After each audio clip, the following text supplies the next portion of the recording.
Como prometido, eu fui atrás de ler realmente esse Contos de Terror, né, que é daquela coleção dos menores livros do mundo. Observando aqui os detalhes catalográficos, eu descobri que essa é uma editora do Peru, mas tem bem aqui bem do lado, Los Libros Más Pequeños del Mundo. Assim como eu suspeitava, realmente aqui não estão os textos integrais. Tem umas histórias muito boas, que vou recomendar um livro que é apenas para você conhecer essas histórias clássicas, porque nós temos histórias aqui de autores muito conhecidos. E se não for conhecido o autor, é conhecido pelo menos a história. Então nós temos aqui O Horror em Salem, de Henry Kuttner, O Ladrão de Cadáveres, de Robert Louis Stevenson, que se eu não me engano é o mesmo autor do Médico e o Monstro. História de Fantasmas, de E.T.A. Hoffmann, eu não sei quem é. Uma História Terrível, de Anton Chekhov. Nem é tão terrível assim. Essa história eu achei bem interessante, que é de um moço que sai de uma sessão espírita e quando ele chega em casa, ele encontra um caixão no seu quarto. Aí ele vai na casa de um amigo e esse amigo também tá apavorado porque encontrou um caixão no quarto e eles começam a achar que morreram. Só que o desenlace da história revela pra eles uma coisa assim bem mais simples e assim, até com uma pegada cômica, uma pegadinha, tem uma pegadinha aí. Tem aqui a história chamada A Mulher Vampira, de E.T.A., também E.T.A. Hoffmann, que é a história de uma mulher vampira. A Tulipa Negra, de Alexandre Dumas, que vai contar a história de um fantasma, que tem aquelas histórias de fantasmas que tem um karma, que tem uma missão, sabe? E que às vezes atribuem essa missão para uma pessoa que perturbou o fantasma de alguma forma e que envolve castelo, como é de praxe dele, né? O Lobo, de um autor chamado Guy de Maupassant, deve ser francês, né? É uma história daquelas histórias tradicionais também de lobisomem. Eu achei muito interessante também essa. E nós temos aqui o Frankenstein, da Mary Shelley. Eu nunca tinha lido o Frankenstein, e assim, continuo com a sensação de que eu ainda não li, porque aqui basicamente só pelo linguajar, pela tradução, apesar de o texto ser bem longo, o livro é bem pequenininho, ele surpreende um tanto, porque as pessoas acham que a letra não vai proporcionar muita leitura, mas eu levei uma semana para ler esse livro aqui.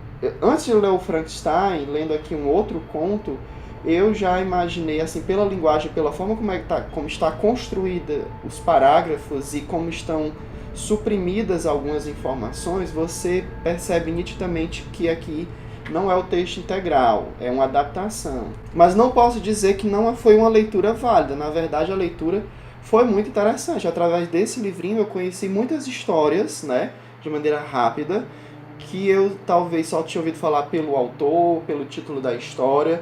E uma história muito legal, de todas as que estão presentes aqui no livro, a que mais despertou minha curiosidade, a que eu achei mais interessante, foi de uma história chamada A Pata do Macaco. Eu gostei muito dessa história, aí o Eduardo, né, veio com aquele livro Antologia da Literatura Fantástica e fomos ler juntos essa história da Pata do Macaco.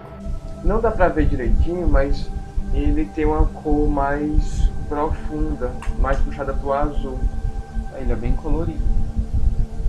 E dá pra ver bem na frente, bem nítido, né, que tem uma pata de macaco.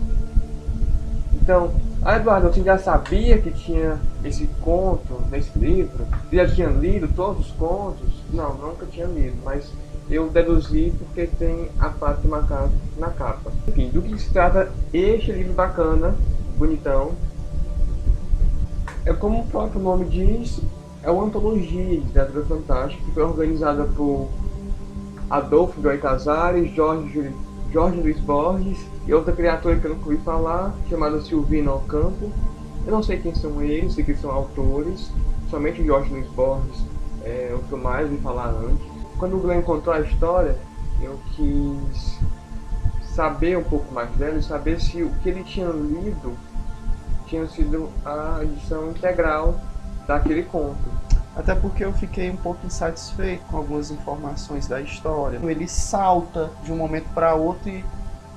como assim? É assim mesmo, né? Tá faltando alguma coisa aí, vamos conferir.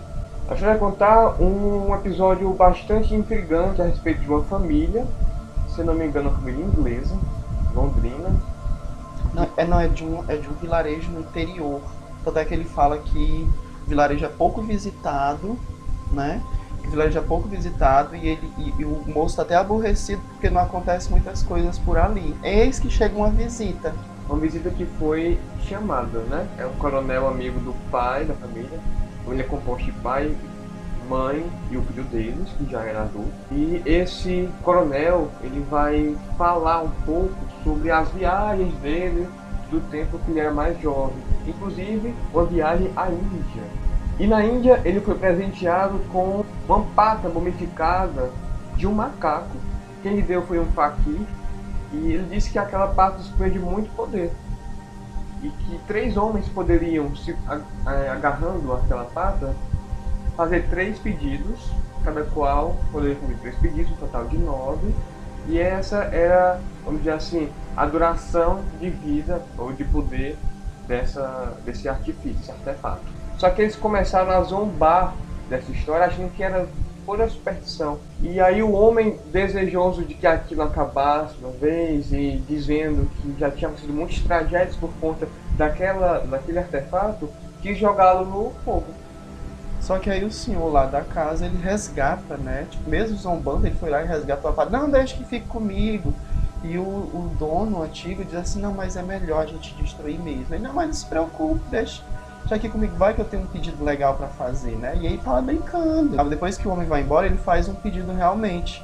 E ainda brincando também, ele até se percebe um homem que já tá no fim da vida, né? Não tem nada que poderia desejar. E aí o filho sugere, olha pai, nós não estamos precisando pagar a hipoteca da casa, peça aí 200 libras. E o homem faz o pedido das 200 libras, lá ele tem uma sensação estranha, a pata cai no chão. Ele diz, o que foi, pai? Nem nenhum momento eles atribuem aquele momento estranho à pata.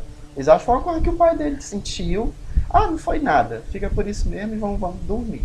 No dia seguinte o menino vai trabalhar, eles continuam fazendo brincadeiras com aquela situação e mais tarde vem um representante da firma em que o rapaz trabalhava para falar com a família, né? Há aquele momento de tensão e acaba se sabendo que o rapaz morreu.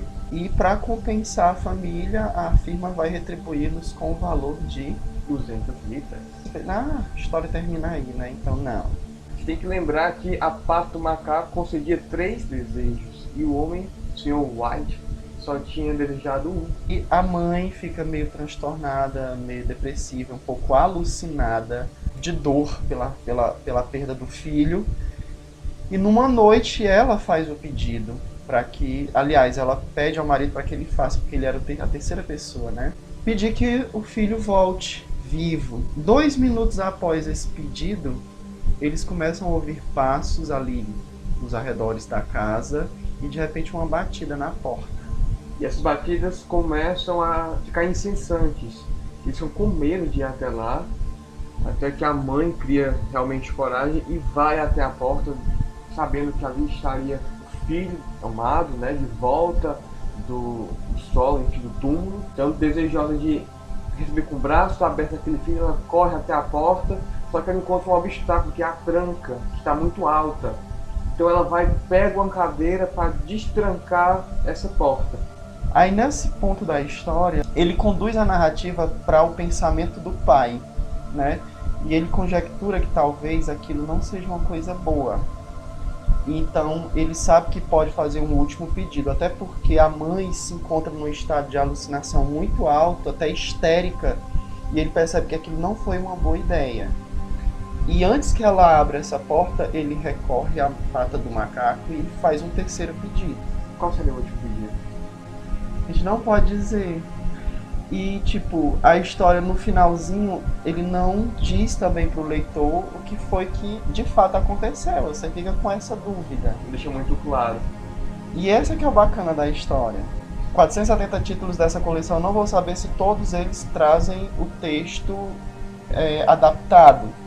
Mas, mesmo assim, foi uma leitura que eu gostei muito. Se não fosse por ela, eu não teria lido, por exemplo, A Pata do Macaco aqui no texto integral, né? Alice no País das Maravilhas. E se você ainda não viu o vídeo da Cigana, clique aqui embaixo, é um conto brasileiro. E se você não assistiu ainda o vídeo de ontem, que foi o Book Talks Lendo Horror, com a participação da Cris, clica aqui embaixo. E se você gostou desse vídeo, por favor, dê um like. Se você não se inscreveu ainda, se inscreva no canal. Comentários são sempre bem-vindos e até o próximo vídeo. Tchau!